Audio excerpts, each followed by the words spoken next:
सभी लोगों को मेरा नमस्कार। आप सबका मेरे इस वीडियो में बहुत बहुत स्वागत है। तो अभी तक अगर आप लोगों में से कोई अगर सब्सक्राइब नहीं किया है हमारे चैनल को, तो सब्सक्राइब कर लीजिए ताकि हम आगे भी वीडियो बनाते रहें, आप लोगों को ऑनलाइन वीडियो उपलब्ध कराते रहें। तो इस वीडियो में हम लोग डह सी धुट सूत्र की चर्चा करेंगे। डह सी धुट, इस सूत्र का अर्थ है डकार से परे सकार को विकल्प से धुट आगम होता है। तो इस सूत्र का अर्थ है डकार से परे सकार को विकल्प से धुट का आगम होता है। धुट, धुट में जो टा है इसकी संज्ञा होकर के लोप हो जाता है, उकार की भी संज्ञा होकर के लोप हो जाता है, केवल धा शेष रहता है, धा वर्ण। तो धा का आगम होता है। तो एक होता है आदेश, आदेश, और दूसरा होता है आगम, आगम। इसके पहले हम लोग आदेश करते थे और यहाँ पर आगम कर रहे हैं। तो यहाँ पर ध्यान रखने वाली बात है, जो आदेश होता है वह सत्र के समान होता है, जो किसी वर्ण को हटा करके उसके स्थान पर बैठ जाता है। जो आगम होता है वह मित्र के समान होता है, जो किसी वर्ण मतलब जिस वर्ण के साथ इसका आगम होता है उस वर्ण के बगल में आकर के बैठ जाता है। मान लिया अगर या है, वो ई के स्थान पर उसका आदेश किया जाता है, तो ये या ई को हटा करके इसके स्थान पर आकर के बैठ जाएगा, तो इसको कहते हैं आदेश। और जो आगम होता है वह मित्र के समान होता है। अगर धा का कहीं पर आगम हो रहा है, मान लीजिए कि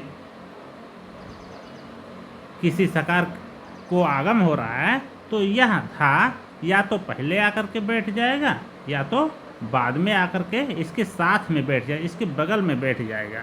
तो जो बगल में आकर के बैठता है उसको आगम कहते हैं। तो यहाँ पर धुट का जो आगम हो रहा है वो धा आकर के अपने वर्ण के बगल में बैठ जाएगा। तो ये सूत्र कहता है डकार से परे सकार को विकल्प से धुट का आगम होता है। अब यहाँ पर इसका उदाहरण है सड धन संता। यहाँ पर डकार से परे सकार स्थित है, तो ऐसी स्थिति में जो धुट का आगम होगा वह सा के साथ इसका धुट का आगम होगा। तो यह जो धुट का धा का आगम हो रहा है, या सा के पहले इसका आगम होगा या बाद में, इसका निश्चय कैसे होगा? इसके लिए अगला सूत्र है आद्यंतो टकितो।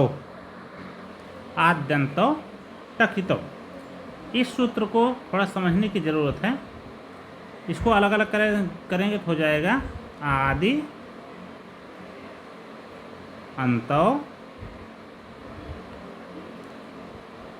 टित कितो, टकितो हो जाता है। तो टकितो का अर्थ है जिसका टकार इत संज्ञक होता है, जिसका टा इत संज्ञक होता है उसको टित कहते हैं, और जिसका का इत संज्ञक होता है उसको कित कहते हैं। इसको अलग अलग होंगे, टा इत, का इत। तो जिसका टकार इत संज्ञक होता है उसको टित कहते हैं, जिसका ककार इत संज्ञक होता है उसको कित कहते हैं। तो इसमें इस सूत्र में बता रहे हैं आदि अंतो टित कित। अगर किसी का टा अगर इत संज्ञक है तो उसका वह आदि अवयव बनता है, जिसके स्थान पर वह आगम होता है, जिसके साथ वह उस वर्ण का आदि अवयव बनता है। जिसका ककार का इत संज्ञक होता है वह अंत अवयव बनता है। टित आदि अवयव तथा कित अंत अवयव बनता है। अब जैसे यहाँ पर धुट का आगम हो रहा है, धुट का, तो धुट में टा इत संज्ञक है, इसलिए जो धुट है यह टित है। तो टित होने से यह आदि अवयव बनेगा, मतलब सा के पहले इसका आगम होगा। तो सड संता में धा का जब आगम होगा तो यह धकार सकार के पहले आकर के बैठ जाएगा, तो सड धा संता ऐसा रूप बन जाएगा। अब इसके पहले एक सूत्र हम लोग पढ़े थे खर्चा। खर्चा सूत्र क्या कहता था? खर परे होने पर झल के स्थान पर चर हो जाता था। खर परे होने पर झल के स्थान पर चर हो जाता है। तो ये जो धा वर्ण है ये झल है, झल प्रत्याहार के अंतर्गत आता है। और ये जो सा है ये खर प्रत्याहार के अंतर्गत आता है। तो खर प्रत्याहार का वर्ण परे होने के कारण झल के स्थान पर चर आदेश हो जाएगा। तो चर जब आगे ता था दा धा, धा ओ ता वर्ग का पहला अक्षर, तो पहला अक्षर ता था दा धा, इस वर्ग का पहला अक्षर मतलब ता हो जाएगा। तो रूप बन जाएगा सड ता संता, ऐसा रूप बन जाएगा। बराबर सड ता संता, ऐसा रूप बनेगा। और दूसरी बात, ये जो धुट का आगम हो रहा है ये विकल्प से हुआ था। धुट का जो आगम, जो हम लोग सूत्र पढ़े थे डह सी धुट, यहाँ पर बताया गया था विकल्प से धुट का आगम होता है। तो दूसरे पक्ष में जब धुट का आगम नहीं होगा तो षड संतः।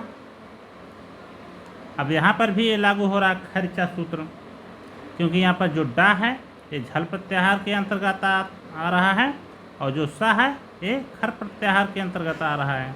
तो खर परे होने के कारण झल के स्थान पर चर आदेश हो जाएगा।